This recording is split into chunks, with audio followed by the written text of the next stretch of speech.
इस प्रकार से भगवान की चर्चा को शौनक इत्यादि ऋषियों के बारंबार प्रश्न करने पर सूत जी महाराज सुना रहे हैं। और एक समय की बात है कि नारद जी महाराज जो हैं देवर्षि हैं, स्थिर रहना उनका स्वभाव ही नहीं। कभी देवलोक में कभी मृत्यु लोक में विचरण कर रहे हैं।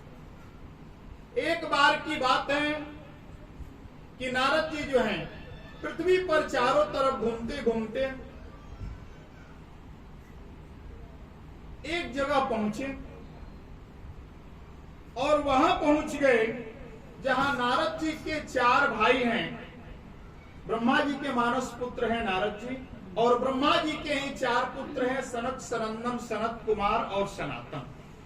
ये 4 ऋषिगण हैं। ये चारों ऋषि जो हैं क्या करते हैं कि दिनों रात भगवान की कथा में लीन है। वह चारों जो हैं उसी में कोई वक्ता बन जाता है, कोई श्रोता बन जाता है, और चारों भाई निरंतर भगवान की कथा करते रहते हैं। तो नारद जी जब चारों तरफ घूमते घूमते ब्रह्मलोक में पहुंचे हैं, सनक, सनंदन, सनत कुमार, सनातन चारों भाइयों के पास में, तो उन चारों भाइयों ने देखा कि नारद जी का मुख थोड़ा मलिन। ऐसा लगता है उनको देखने से कि उनके मन में कोई चिंता, मस्तक पर चिंता की लकीरें हैं। चारों भाइयों ने नारद जी को प्रणाम किया और नारद जी से कह रहे हैं कि हे प्रभु, हे देवर्षि, आपको देख करके ऐसा लग रहा है कि आप किसी महान चिंता में डूबे हुए। पृथ्वी लोक में सब कुशल तो है ना? देवलोक में कोई समस्या तो नहीं आ गई है? क्योंकि तीनों लोग आप भ्रमण करते रहते हैं। तो आपको देखने से लग रहा है कि आप तो किसी महान भक्त के कष्ट को देख करके आप दुखी हुए हैं, या कोई दैवी समस्या आ गई है जिसको लेकर के आप चिंता है। जब चारों ऋषि कुमारों ने प्रश्न किया तब नारद जी कह रहे हैं कि हे सनक, सनंदन इत्यादि ऋषिगणों, मैं आप लोगों को एक वृत्तांत बताता हूं, आप लोग ध्यान से सुनिए। अहम तो पृथ्वीं याता ज्ञात्वा सर्वोत्तमामिते पुष्करं च प्रयागं च काशीं गोदावरीं तथा हरिक्षेत्रं गुरुर्क्षेत्रं श्रीरंगं सेतुबन्धनम् एवमादिषु तीर्थेषु ब्रह्ममाणम् इतस्ततः। हे ऋषिगणों, आज के समय में मैं बहुत विकल हूं।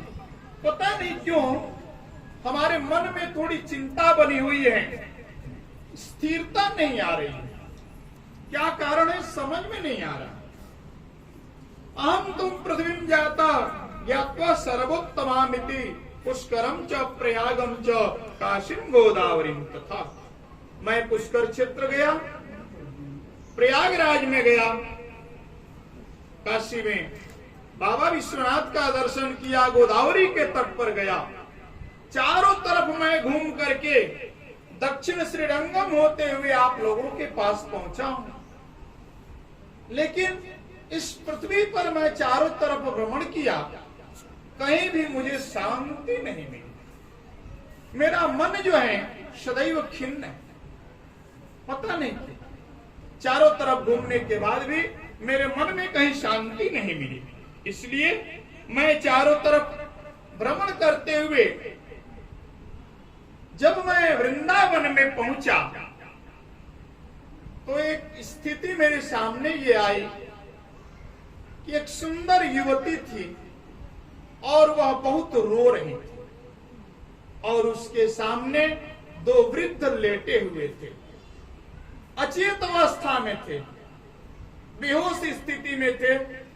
और उन दोनों के मुखमंडल को देख करके वह जो युवती है वह बारंबार रो रही। उसके नेत्रों से अश्रु जो है बह रहे थे, रुक नहीं रहे थे।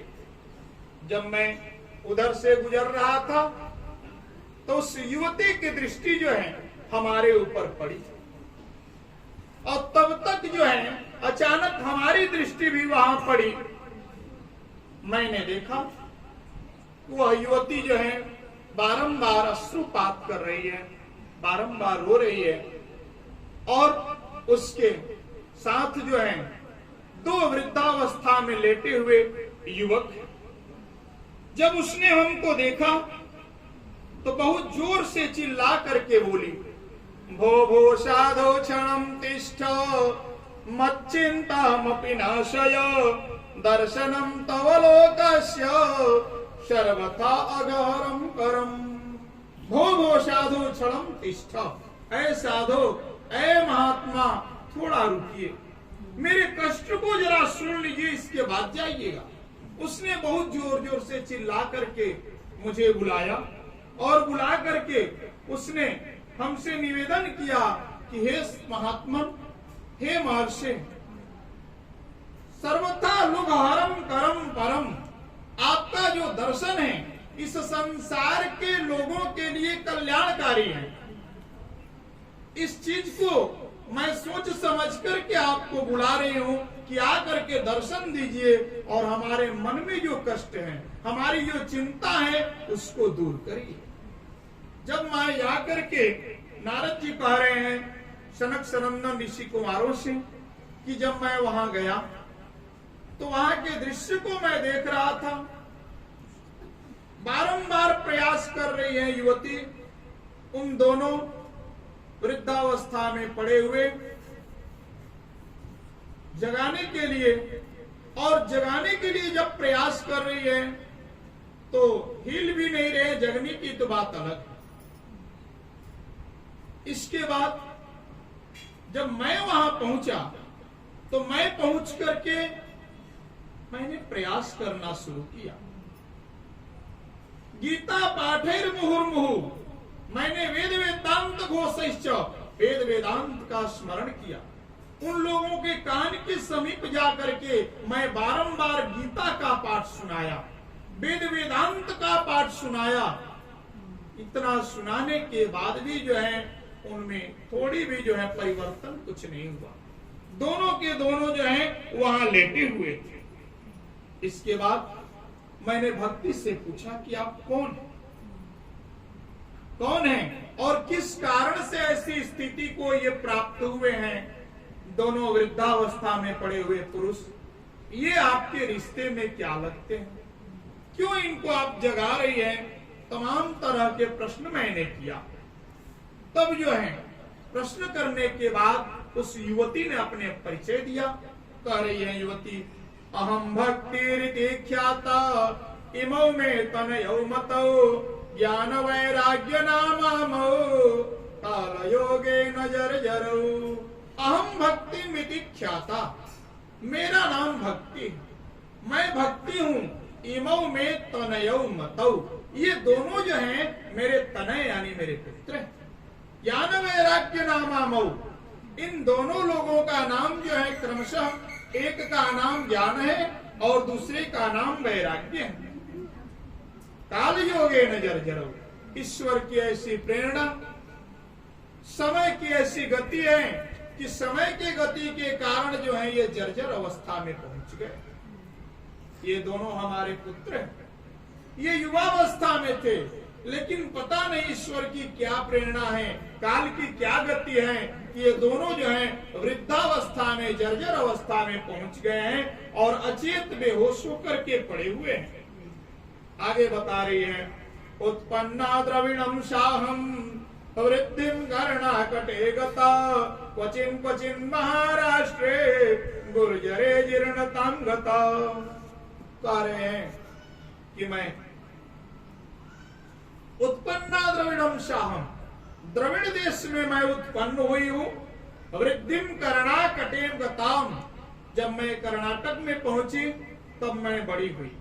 क्वचिन क्वचिन महाराष्ट्रे गुर्जरे जीर्णतां गता, महाराष्ट्र होते हुए जब मैं गुजरात में पहुंची तो जर्जर अवस्था में पहुंच गई। लेकिन गुजरात के बाद मैं जैसे जैसे धीरे धीरे वृंदावन के समीप पहुंची, मैं युवती बन गई और ये दोनों बच्चे जो हमारे हैं, ज्ञान और वैराग्य, यह क्षमा, ये जो है वृद्धावस्था को प्राप्त कर गए।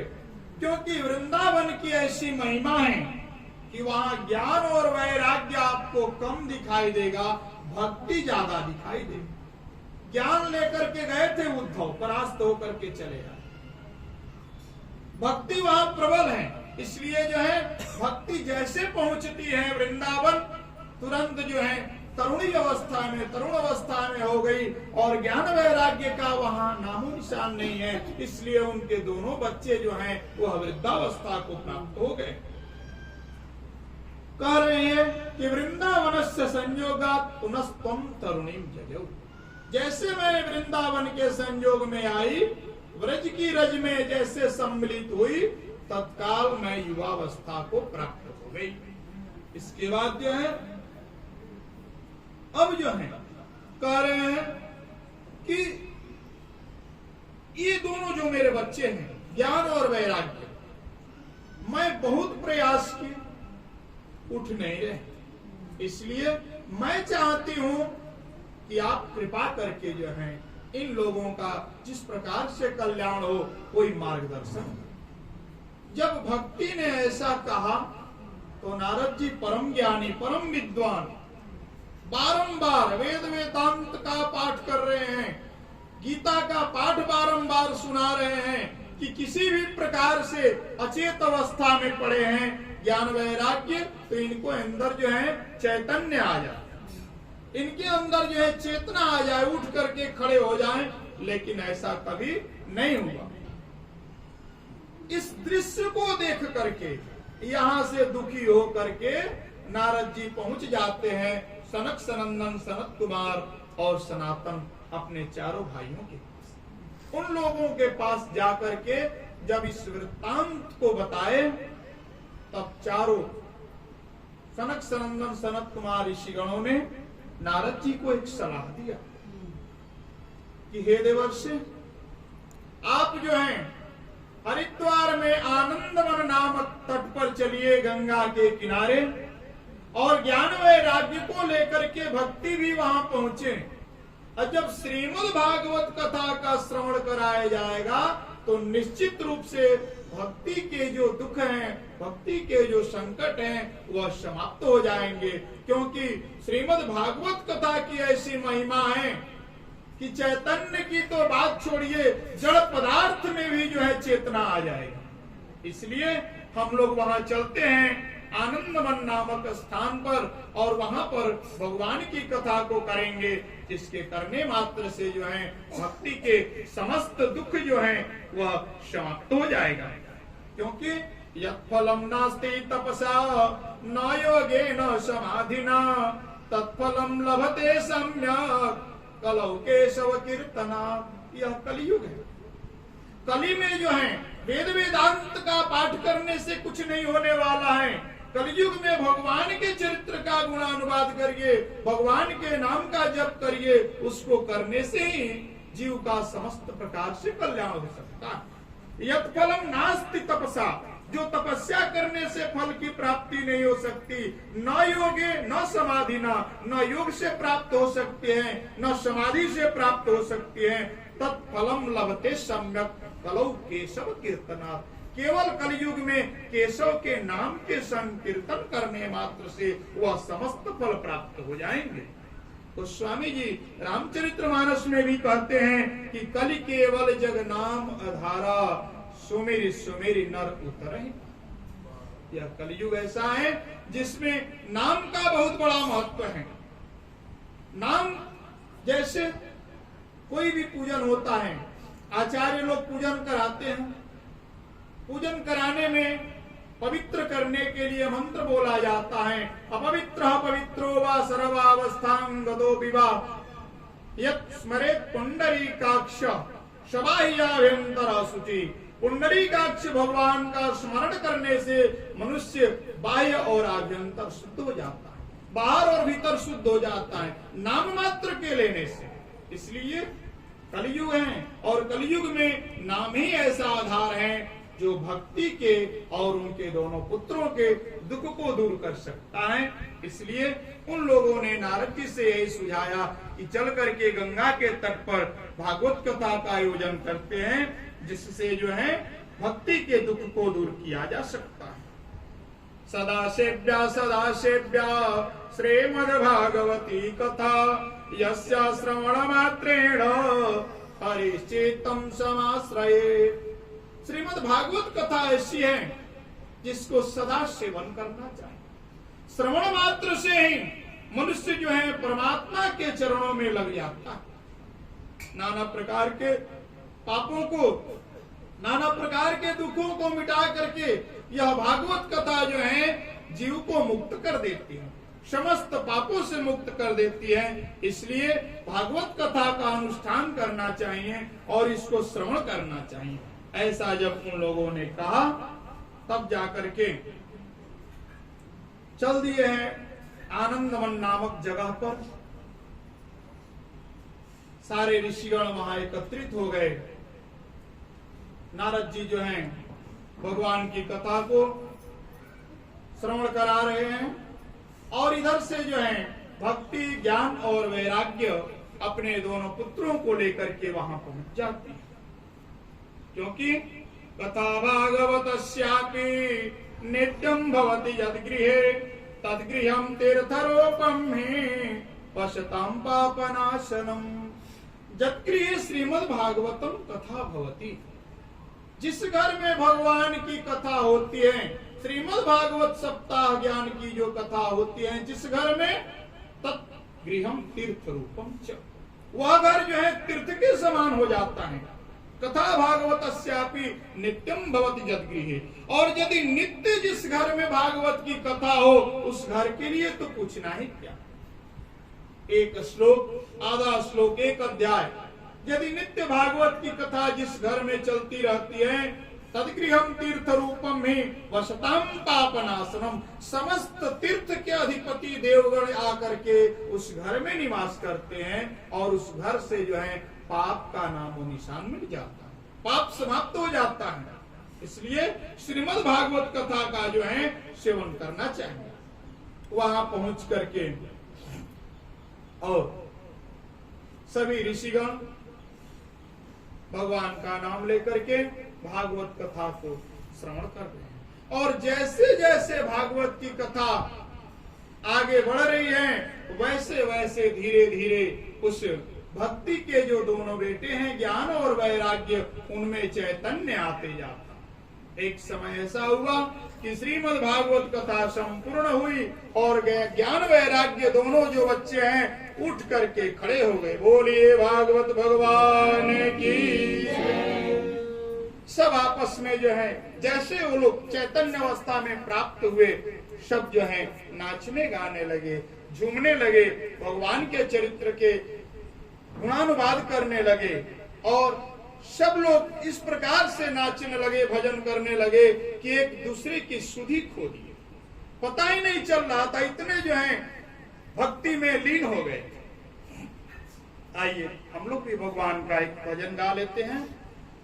गोविंद गुण गाने से आनंद होता है, गोविंद गुण गाने से आनंद होता है, गोविंद गुण गाने से आनंद होता है, गोविंद गुण गाने से आनंद होता है जी, परमानंद होता है, आनंद होता है जी, परमानंद होता है, आनंद होता है जी, परमानंद होता है, आनंद होता है जी, परमानंद होता है। श्री कृष्ण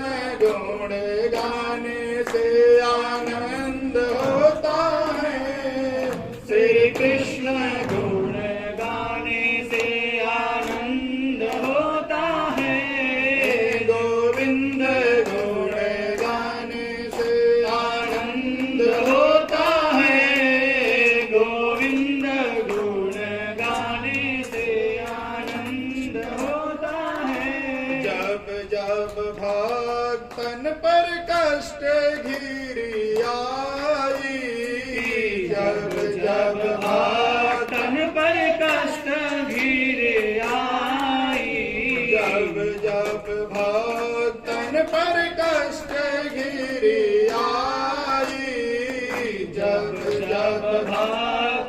पर कष्ट घिर आई।